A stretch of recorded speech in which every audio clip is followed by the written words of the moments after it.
Ento našlė neslėpė, jei iki gyvo kaulo įgrisę gandai, neva už Algirdo Mykolo Brazausko jį tekėjo iš išskaičiavimo. Jau seniai esu turtinga ir labai įtakinga. Nebijau pasakyti, kažkada buvau pati tikriausia karjeristė. Visko siekiau ir pasiekiau pati. Tikina Kristina Brazauskienė, šį vakarą pirmą kartą pasiryžusi prabilti apie savo darbus ir finansinius reikalus. Man priklausė visų ministerijų valgyklos. Reiškia, paskui ministrų tarybos centro komiteto, Seimo.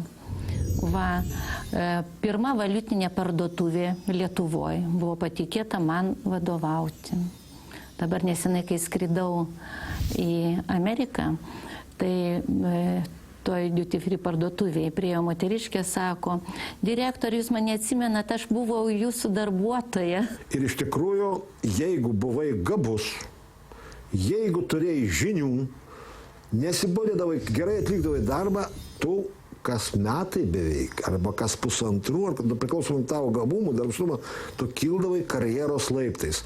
Ir tik tai iš tikrųjų, kada jau suvokdavai gerai, kas yra valdymas, kas čia per specifiką, tik tada tave paskirdavo direktorium, bet jiems reikalavo, kad būtum komunistas.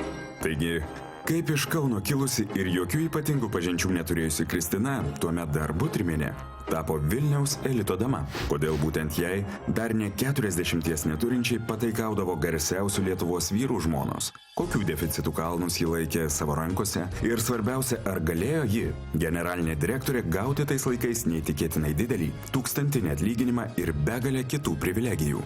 Jeigu minimali alga, kaip dabar skaičiuoju, turbūt buvo kokių tada 110 rublių,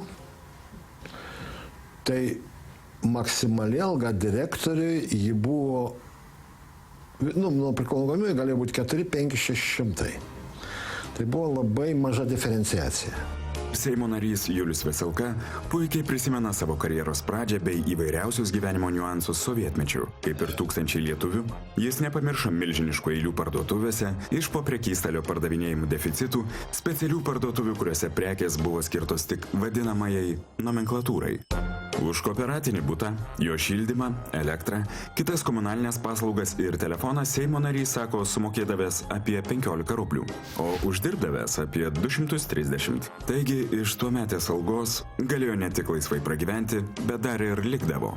Iš tų algų tikrai galima buvo pragyventi, tik bėda buvo, kad trūko prekių. O ubagų tokių, kokių dabar tikrai nebuvo, nes galima buvo iš tų 100 rublių, o net ir 80 rublių, galima buvo ne tik pavalgyti, apsirengti, bet ir išgerti. Sovietmečio realijas iki šiol puikiai prisimena ir Kristina Brazauskienė. Būtent tuos laikus siekia jos praturtėjimo bei mislingos karjeros istorijos, už įrodymus, kad Kristina kažkada iš tiesų stovėjo už baro, jos giminaičiams bei draugams buvo siūlomi pasakiški pinigai.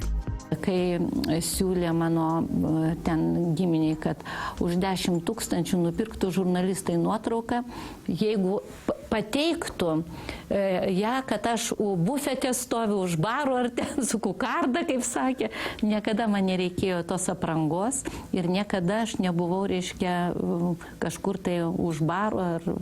Nors man negėda būtų. Mokiausi Politechnikos institute ir 3 kurse. Taip, tai paskui buvo toks vajus, kad visi pradėjo bėgti prekybos ekonomiką. Ir kai sugalvojau, mūsų visas kursas beveik lakstė, aš sugalvojau, tai bagažo turėt.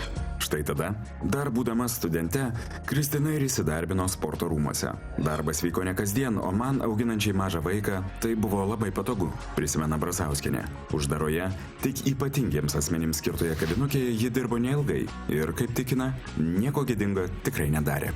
Prieš koncertą ateini, reiškia, ten, reiškia, ta VIP ložė buvo ir jeigu atvažiuodavo kokia šeima, kuriai galima buvo ten įeiti, tai tuomet, reiškia, dar būdavo iki pertraukos, tai ar saldainių, ten ar kavos, ar sumuštinį, bet kai būdavo paskui svečiai kokie ir priėmimai, tai visada, reiškia, duodavo aptarnaujantį personalą, kur aš prižiūrėdavau jį ir vienu žodžiu, kad viskas gerai praeitų. Pusmetis sporto rūmuose Kristinai padėjo siekti tolimesnės karjeros. Iškart po studijų ji tapo legendinės Neringos kavinės vedėja. Dar po metų perėjo į prestižinę vadintą Šešupės valgyklą, dar vėliau į draugystę. Jokios mistikos čia nėra. Buvau karjeristė, labai norėjau būti direktorė ir tapau, sako Kristina Brazauskienė išsvajotąjį generalinės direktorės postą pasiekusi vos 37. Nu, tarybiniais laikais atranka buvo ne tokia, kad reiškia savas, nors durnas, bet savas.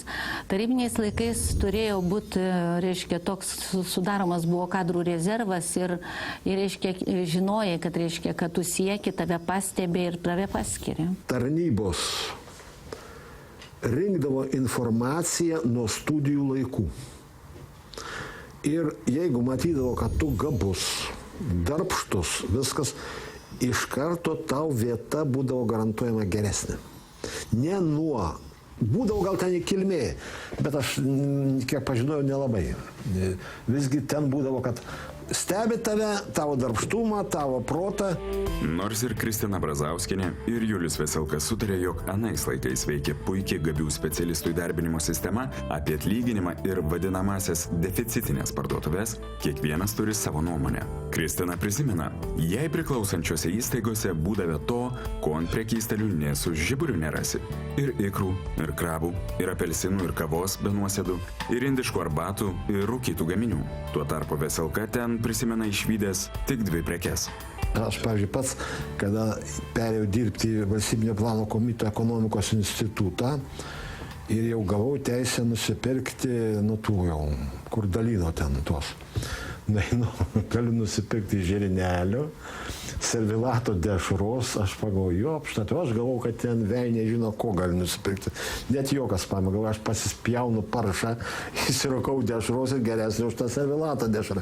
Todėl labai daug legendų apipinda visų, apie ten didelės privilegijas, bet tai ten būdavo net juokinga, žirneliai, supranti? Spec parduotuvė gaudavai nusipirkti teisę žirnelio.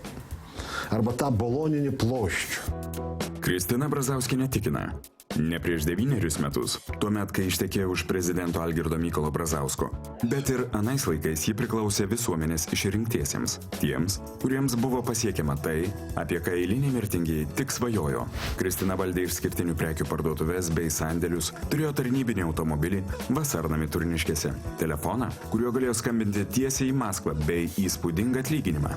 Mano atlyginimas buvo netgi 2700 rublių. Plius Volga vežiodavo.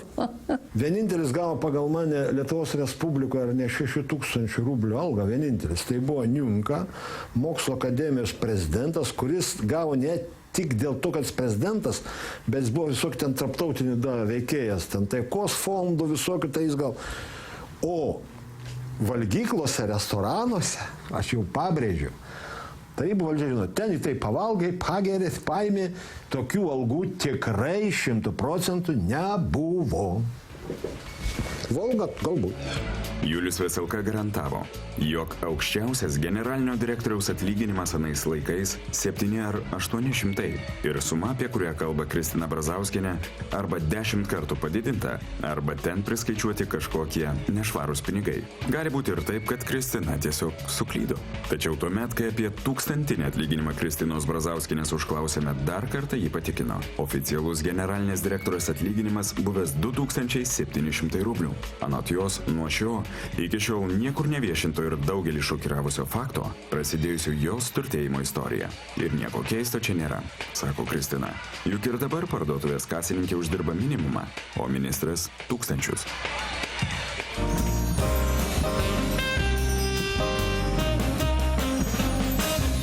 Tokios tad neišgalvoto gyvenimo istorijos šią savaitę. Ačiū, jei buvote kartu, na o dabar LNK eteryje